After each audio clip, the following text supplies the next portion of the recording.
Good morning, Dagmar, and good morning, everyone joining us for the Event Planners Talk e-conference, live streamed from Bern, Switzerland. Dagmar, thank you very much for joining us today. I'm very excited for our session about being brave with your brand. We have many questions, and today about this interesting topic that was suggested by you because you work with your clients around current issues and how they can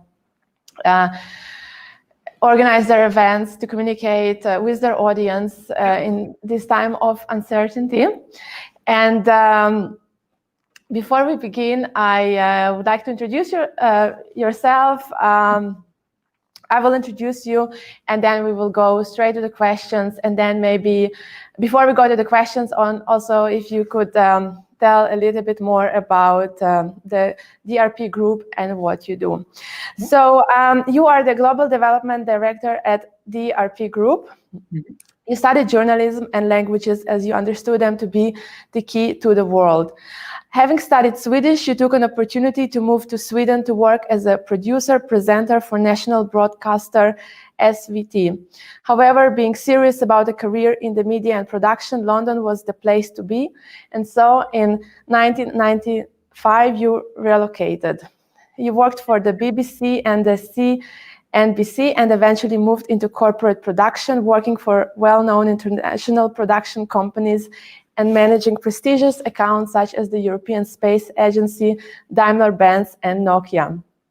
Since joining the DRP Group in 2009 as a board director for film and video, your focus was to build an award-winning film and animation team that provides effective and creative, compelling moving images solution for a variety of clients in different industry sectors. As of May 2019, you are the DRP Group's Global Development Director, addressing clients' requirements for more internationally focused communication. Just maybe you tell us a little bit more about DRP Group, how many offices you have globally, and where you are based. So the DRP Group, or DRPG as we're now called, we are a fully integrated creative communications agency. What does that mean? It means that all aspects of communication that you could think of, obviously events, but also digital, film and animation, design, and most importantly, strategic communications is all part of what we offer to our clients. And most clients actually come to us for more than one solution. So they come to us with a particular objective, and we then tailor-make the right solution for them. And it could be a combination of an event, some film work, and a strategic brand campaign, for instance. We are actually, our headquarters in the Midlands in the UK, not too far from Birmingham, where we have the UK's largest corporate studio complex. So we have 3 large broadcast studios there. We also have another studio facility in Windsor in the south. We have 2 offices in London and 1 in Belfast. So that's the UK. We then have international offices in Cologne in Germany, in Dublin, Ireland, and in St. Louis, Missouri in the United States.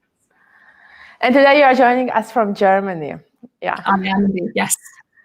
Okay, so let's start with the questions. Let's talk about the title of this session, Being Brave with Your Brand. What has triggered brands to become vocal and engage with social causes?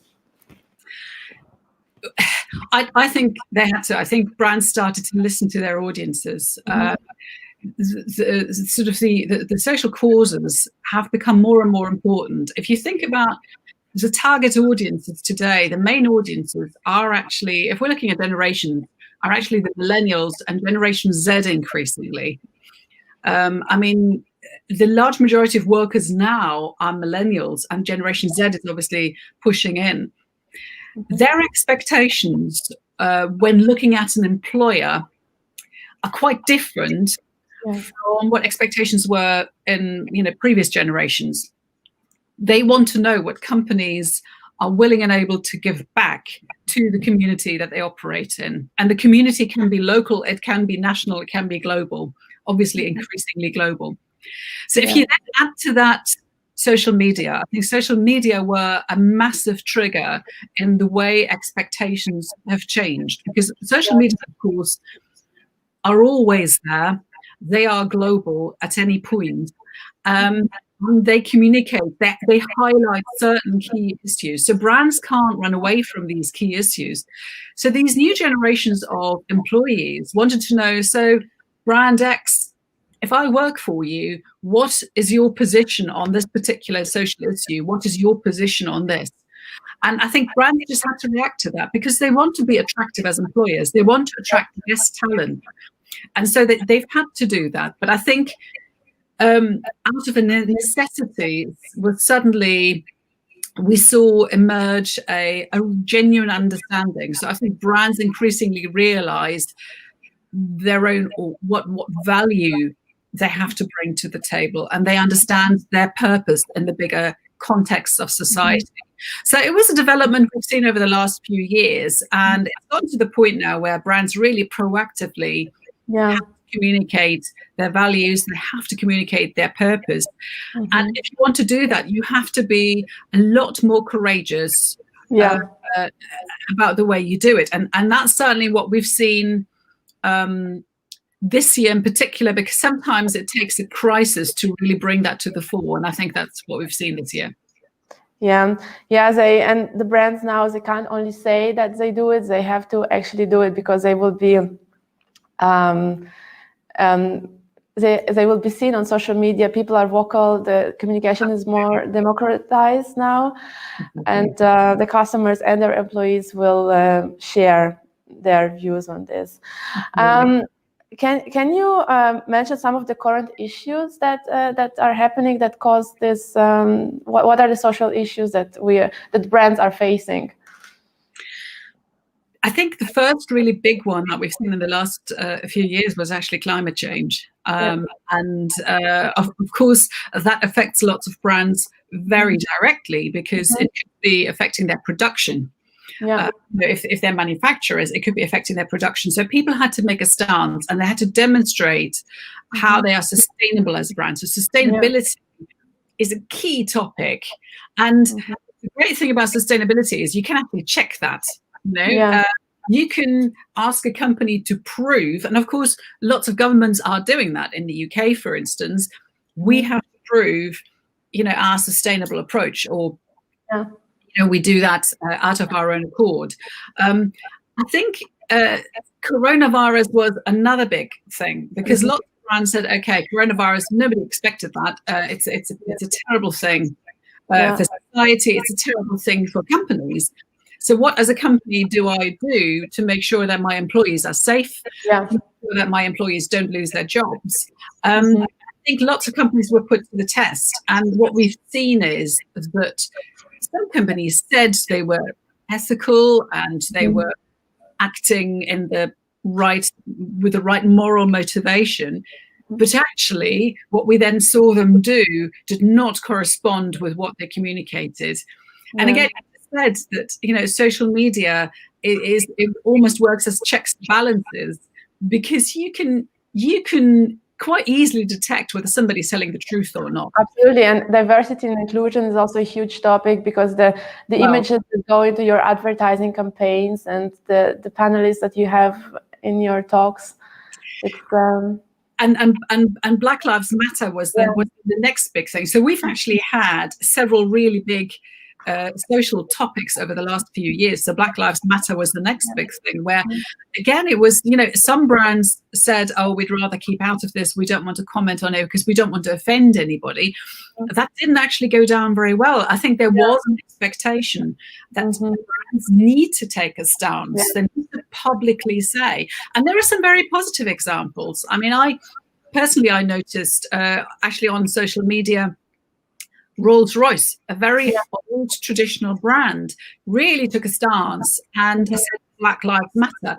And it came across as very honest. So I spoke to head of corporate communications at Rolls-Royce Power Systems, and I said, "What's your motivation behind this?" And he made it very clear. He said, "This is part of who we are. We absolutely believe in this.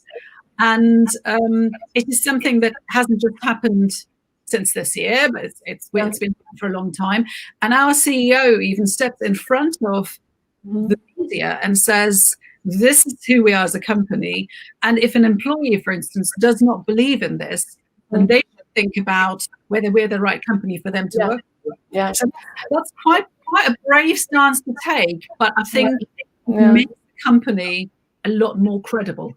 Yeah, I think that's also in terms of recruitment, that's also a trend that not only the companies now can choose their employees, but the employees can choose their company and have a say.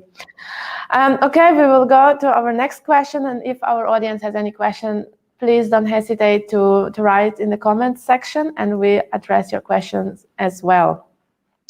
So let's talk about internal and external communication. You talked about your CEO, and would be interesting to know if you can elaborate how he communicates internally, and are there any differences in how brands should communicate on global issues when they communicate internally and externally? And do both messages, internal and external, need to be aligned? Absolutely. I remember a time when internal comms was a little bit behind the curve. So, external comms would do one thing, and then internal comms would say something completely different to their employees. And I don't think that was ever helpful. But again, now the way we communicate and the way social media have risen has made very clear that you need to, as a company, you need to send the same message out internally and externally. And of course, you must never forget that your employees are your best brand ambassadors. Absolutely, absolutely. Communicate to them first, make sure they understand your position on a particular topic, and then you take it out to the outside world. And they, as your brand ambassadors, can then go and kind of amplify what you've said. Yeah. So I think that's really important. Certainly the message that our own CEO communicates internally first is the same as externally, and I think that's absolutely important. And I think more and more brands understand that, and there's no going away from that anymore. And we also had a discussion before this talk. We had a call, and you mentioned that internal communication has become more personal, because now during Corona as well, there was a lot of issues of mental health, for example. So, and I know there were CEOs also in our industry, the events industry, that were very open about it, how they dealt with it in the isolation. And what do you think about becoming more personal with communication? Does it show vulnerability? Can you be, as a CEO, as a strong brand, can you talk about, for example, mental health? Yes. Struggling with mental health. You mentioned the word earlier, democratization. What we are seeing is a democratization of communications externally and internally. And if you then add to it, and social media has contributed to that, if you then add to it the need to communicate consistently across internal and external audiences, what you're also seeing is a real drive towards transparency and authenticity. I think those are the key terms, really. It also means that senior leadership of a company need to be a lot more visible. So in the past, we had from the top down communication, and most internal external audiences were quite happy with that, or were accepting of that. But those days are gone. We're seeing a lot more leveling of communication. So we need senior management to be a lot more visible and to be authentic about their own experiences. And actually what we've seen is that those companies where you see that have a lot higher satisfaction levels when it comes to the employees, and employees feel a lot more proud to be working for such an organization. I've got two really nice examples, actually. Two companies we work with. One is Jaguar Land Rover. They realized actually already about 3 years ago that they lost a lot of working hours in the year through employees being off through mental health related issues. Absolutely, They looked at their systems that they had in place to support those employees, and there wasn't enough there. And what there also wasn't was communication to reach out to those employees to say, if you need help, we are here for you. So then embarked on a campaign that we actually worked with them on. It was called Let's Have the Conversation, and created films, a series of films with real employees suffering from real mental health issues, different types. And they spoke very openly and honestly, and that was communicated internally, and it was really well received. The other thing is Lloyds Banking Group, where it was hugely important to the current CEO, Antonio, to explain to his employee base and customers that he himself has suffered from mental health issues. The credibility of the company benefited hugely from that, because it wasn't just Lloyds Banking Group saying, hey, mental health issues are a really important thing. No, it was the CEO who stepped in front of the camera and told everybody about his own experiences. That was hugely beneficial, and it was very authentic and very believable. And I think that's the key. Okay, it's absolutely, I absolutely agree with you. We have a question from the Mice Guru, from Heidi. Do you feel that in the light of authenticity, brands should allow their employees to be more open brand communicators rather than stating everything they post is personal views? It's a very good question. I think there's a bit of a balance to strike there. I think absolutely, if you are being seen as a company to censor opinion, that doesn't reflect positively. But I think if you conduct your internal communications in a certain way, and you do it openly and honestly, then you will actually get this effect of employees being open brand communicators pretty much automatically. I've seen this with a number of brands where this very authentic internal communication happened, and the employees then went out and communicated that on without having to say, oh, this is just my personal view. They literally got properly engaged in debates, in very valuable debates. It again, I think you can see if you add the personal view thing to something, it feels a bit censored, it feels a bit forced. But I think, do your internal comms right, do it authentically and transparently, and you will create this very open brand communication platform pretty automatically. Yeah, very good. And why do you think some companies are cautious while others are very vocal about social issues? I think some of it comes down to experience and tradition as well. Not everybody is used to it, and those who are not, I mean, what we're seeing now is that there are companies who are quite openly saying, we've never done this, we don't know how to do this, but we're going to try anyway. And actually, one really great example I've got is a Swiss example, and it's the Swiss Salvation Army, Schweizer Army. And I've seen their campaign. When you think of the Salvation Army quite generally, they're very traditional in the way they communicate. The Swiss Salvation Army realized that they were not reaching modern audiences anymore with their very traditional approach. And they changed the way they communicated quite dramatically.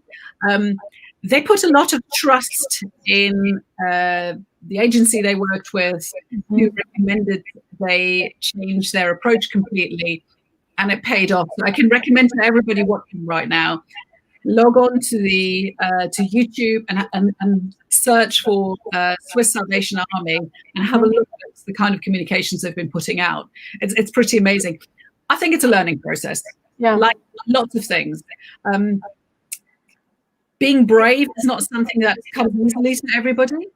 I think once you've taken the plunge, you will realize the benefits and you won't look back. So I think, muster up the courage and give it a go, and also have a look at what's happening around you. And I think take learnings from that.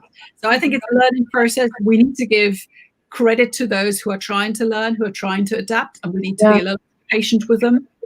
For me, the key thing is that there are still companies who are not even trying, and I think those are probably the ones that will ultimately get left behind. Yeah. And do you think it is better to engage an expert on the issue or to engage a communication and events agency to deal with these issues for internal communication? Well, I mean, I'd like to think that a good event agency is an expert. So I'd like to think, when you come to a good event agency, that they do more than just, facilitate an event, but they advise you on those topics as well. Yeah. If that's not the case, then I think you need both, really. I think you need, as a communicator, you need to really look at the whole picture. It's pointless just seeing one little corner of communications. I think you need to see the bigger picture, and any event that you do, of course, should really be a reflection of your communication, whether that is about social issues, whether that's about internal issues, whether that's about change, as we're seeing it so much now. A lot of the internal events that we're doing at the moment are all about change communication and ways of adapting to the new norm, whatever that is. And I think you can't ever do that without the bigger picture strategy behind it. Yeah. How can brands communicate their values, purpose, and showcase authenticity? Is it through print advertising, social media, events? What are the ways to communicate it, or a mix of all? I think absolutely a mix of all, but I think the key thing is consistency.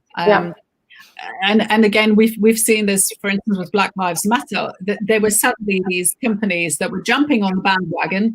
We've already spoken about the topic before. They were jumping on the bandwagon, and quite frankly, it doesn't come across as very credible, very honest. And I think our audiences these days are actually quite clued up, and they see right through that. And you can do more damage to your brand than you can do good. I think the thing, consistency, like Rolls-Royce has shown, for instance, it is something that they feel very strongly about, and they've been very consistent in their messaging across all platforms.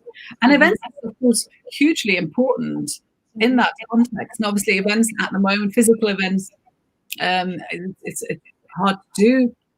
So what we're seeing a lot of is virtual events and increasingly hybrid events, but you can still do that. There's no problem showing that consistency of messaging and communicating those messages at your internal or even external events. But I think you need to be consistent, and you need to have evidence to prove it. And we said earlier, the personal experiences from the top leadership is hugely important in that as well, but also the storytelling. Pick out individuals who work for you and let them tell their stories, their views on the topic. I think that makes you a lot more credible as a brand. Yeah, I like this answer.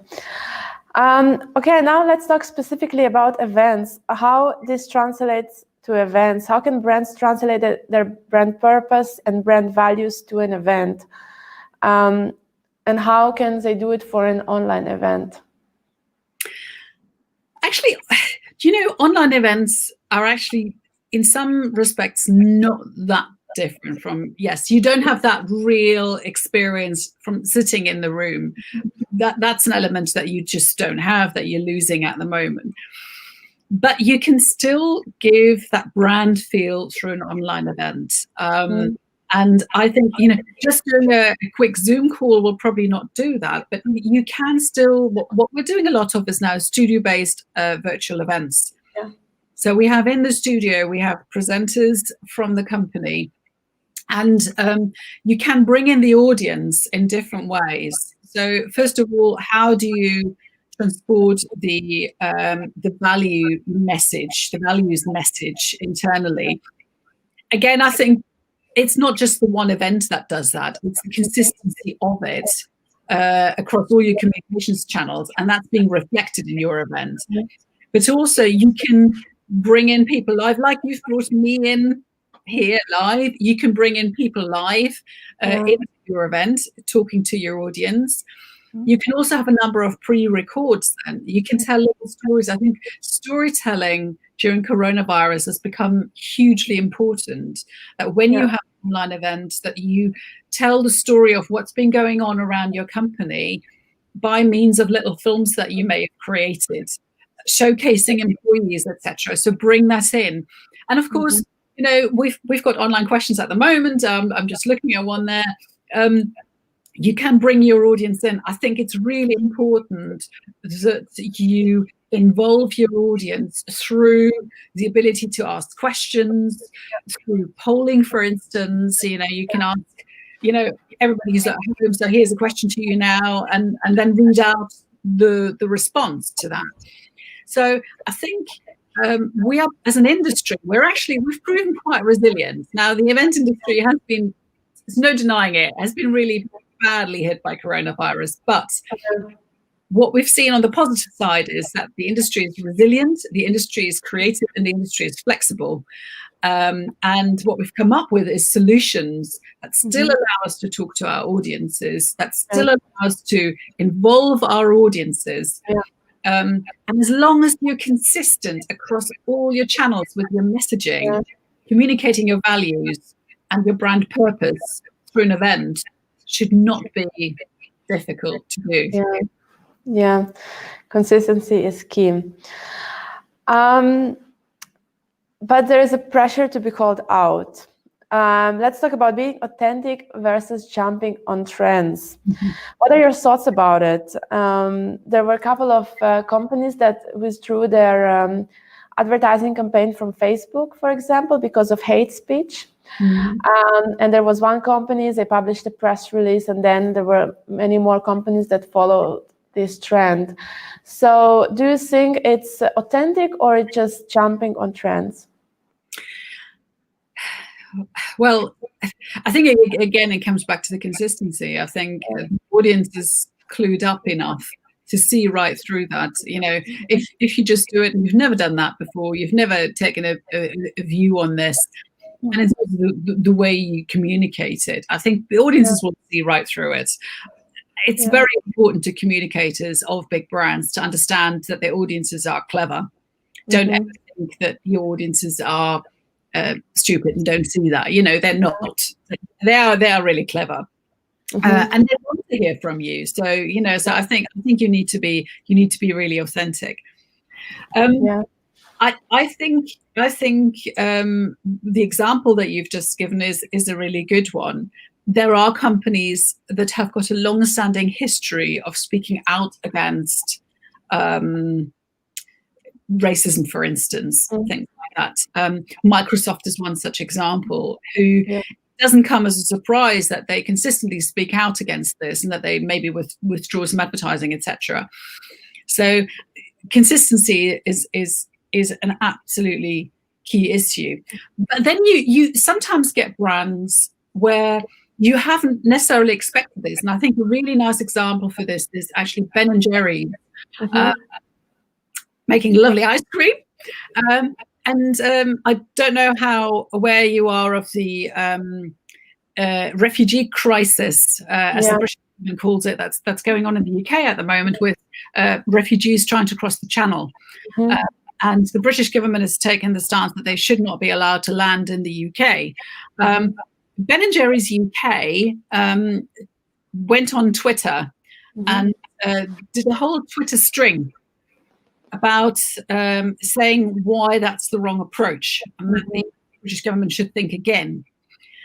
I personally never seen Ben & Jerry's do this kind of thing before, but it still came across as very authentic because they'd really done their background research. Their arguments were very well thought through. And the one thing you have to think about is that they really didn't have to do this. They sell ice cream. You know, they didn't have to take this stance in order to sell ice cream. It's the summer and Ben & Jerry's ice cream. But they did it anyway. So I think by the pure nature of that and the well thought out argument that they put forward, they actually came across as extremely authentic. The reaction from the government was not very positive at all, as you can possibly imagine. However, you then saw, and I found that absolutely fascinating, was that there were so many people online who jumped to the defense of Ben and Jerry's. Yeah.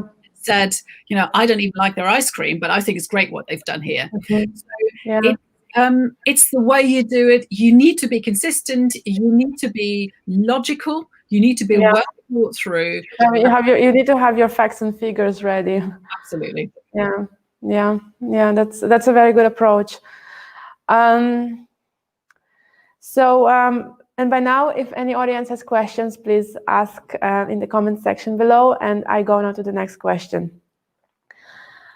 We currently see democratization of communication and how brands can involve their audience so they also have a say. I think on an internal level, of course, we're seeing this at the moment on the event side of things, that what we're seeing is that companies do, because they can't meet in person, you can't have town hall meetings, and you can't have company meetings, and you can't have manager gatherings, etc. We're seeing a lot more online events, a lot more virtual events, and we're seeing companies almost doing that on a regular basis now.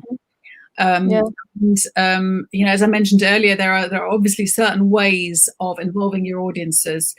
If your internal audiences know that this particular internal event is a regular thing, let's say they do it once a month or something, you can track them accordingly. You can encourage them beforehand to submit ideas for topics, to submit questions, etc. And once the event is live, you can encourage them to submit questions, live questions, obviously, to the audience, etc. So there are absolutely ways of involving your audience in a way that your audience does not feel they're left behind. In fact, I think what we're seeing, that there's more communication internally now through online events. I had a conversation with the head of internal comms for Deutsche Bahn Fernverkehr recently, and he said, actually, because of Corona, we're doing more online events, more virtual events, and there's a lot more visibility from our senior management team. So actually, it's a good thing, and our employees feel a lot more involved. So that's a good thing. Of course, there are also internal social channels, and lots of companies have these now. And you mentioned earlier the comms mix. I think that's really important. That you have the right comms mix in place that allows your internal audiences to regularly communicate, and the virtual events, internal events, are a part of that. So again, the more you've got this homogeneous mix of different comms platforms internally, the more engagement you're getting, and that also works for your external audiences. What we've seen, interestingly, is a slight change in the way companies communicate externally, where this craze of feeding sometimes meaningless snippets on social media, a 10-second video clip. I've always struggled with that, but hey, it was the craze. We've moved away from that again. What we're seeing now is more meaningful communication with the external audiences, whereby companies are putting out more meaningful messages, longer messages. For instance, film has seen a resurge of long form. So rather than doing 15, 20, 30-second clips, we're seeing 6, 7, 8-minute films again. It's the depth of content. Yes, people are hungry for research, for depth. I think there was time when beginning of Instagram, all these candy photos, like sugar candy photos, pink, but now this time is over. People want more authenticity, more real, raw content, and long form, definitely. Okay, so coming to our last question for this session, how can brands ensure that it doesn't backfire? It comes back to the consistency. I think if you're suddenly coming out with this message that people your audience doesn't understand because you've never taken this stance before. But you need to start somewhere. So how do you start that doesn't backfire? That's a good point. I think a really good example for that was actually Ben and Jerry's. I think I've personally not seen. I mean, I have not followed them that closely, but I've personally not seen them before talk about issues, refugee issues like that. But as you said, do your research. If as a communicator, as a corporate communicator, you believe that's an important topic, and as a company you believe in that, and it reflects your values. You need to start somewhere. You're absolutely right. But if you do, you need to do your research properly. So doing what we're also seeing more at the moment is that companies invest more in research and insights. Analyzing your audience base, you're analyzing your competitor base, and you're analyzing the topics and how they're being discussed. And then obviously you're shaping your strategy around that. That's quite important. And I think that's what Ben and Jerry's absolutely hit that spot really well. They knew their stuff. Every time the government came back with, yes, but Ben and Jerry's were able to counter that and say, but this is the fact. So know your facts, know your audience. And you need to back it up. You need to be able to line it up, to align it with your values. I think there's no point in jumping on the bandwagon of something if it doesn't fit your values. If your company values are such that it aligns with this topic really well, then absolutely. One company that we work with is Skanska, and their tagline is "Building for a Better Society." So sustainability, for instance, is a huge topic for them. Now, they find it easy to communicate that because it absolutely spot on aligns with their values. And I think that's absolutely key. Yes, you have to start somewhere, but make sure it fits your values. Make sure you've done your research, you've got the right insights, and then you communicate that in a way that stands up to the test. We have a question from the audience from Natasha Russell, event management. Do you think all events should pivot to virtual to be consistent in communication, or do you think other comms are just as effective? I think we're all missing events at this point. I think the novelty of coronavirus has worn off, and I think we're all missing live events. Now, while they're not possible at the moment, the way we used to love them, I think we want to carry on with events. I think the events, you cannot substitute events. What we're seeing at the moment is virtual events because we have to. I think moving forward, what we'll be seeing a lot more of is a mixture of virtual and real events, so hybrid events. I'm in Germany at the moment, and there's a lot of debate around that here in Germany about hybrid events, not just events actually. They're talking about hybrid exhibitions, for instance, and things like that, which is quite crazy to think, but they are proactively thinking. I think other things, other elements of the comms mix more important. I think it's for me, it's on an equal par. It's really important that you've got the right mix, and events are absolutely an integral part of that. And we're actually seeing more requests for events right now because people are desperate to communicate face to face again. That's a very good sign. That's a very good sign.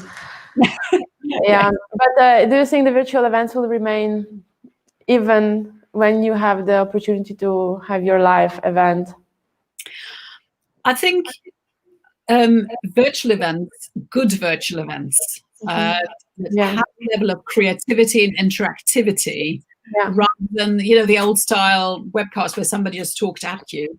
I think they are here to stay. I think they're here to stay because we've always had working in the event business. We've always had audiences that were difficult to include because they couldn't travel or they wouldn't travel or whatever reason. Now we've suddenly found a good way to include them. I think that there will always be an element of virtual events now because we've realized how to do them and how to do them well. Absolutely.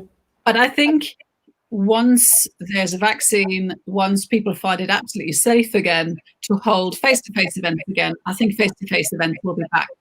My personal prediction is what we will see is big live events where there's always a virtual element now for audiences who can't travel. And you know what? I actually think it's a good thing. And I think what we'll see in the long run is a lot of creativity coming out of this industry of how to make the event on the ground really exciting, but the virtual element as well. So I actually think that's quite a positive development that we're seeing. Yeah, and inclusivity is one of the major elements of virtual events, and I was able to connect with so many people in the past 3 to 4 months. And now people are watching from all over the world, from US, from Singapore. And I know that it will not be easy to get them to the physical events. So I think definitely there will be a virtual element remaining, and we will just get better at it. So I think now we're all learning and testing, and it will be just better. Yeah, okay. Thank you very much, Dagmar, for all your very important insights. I think maybe you can also share how people can get in touch with you in case they have more questions or want to work with you. Well, a very good way to reach me is via LinkedIn. So I'm the only Dagmar Mackett there is. That's the advantage of having an unusual name. So you can contact me on LinkedIn, and if you've got any other questions or you want to connect, then we've got DRPG. We're on LinkedIn as well, and also for our German speaking audiences, we've got DRPG Deutschland LinkedIn feed. If you want to email me, you can do so on dagmar.mackett@drpgroup.com, and I promise I'll respond. Yeah. Excellent. Thank you very, very much, Dagmar, and thank you everyone who was watching this morning. I know it's very early on a Saturday morning, so we've made it. And I wish you all a great day, and join us for the next session starting in 20 minutes about virtual events, in fact. And it's called We Have Been Doing Online Events Before, What Has Changed Now? So we'll see you back in 20 minutes. Thank you. Thank you, Dagmar. Have a great day. Thank Bye. You too. Bye.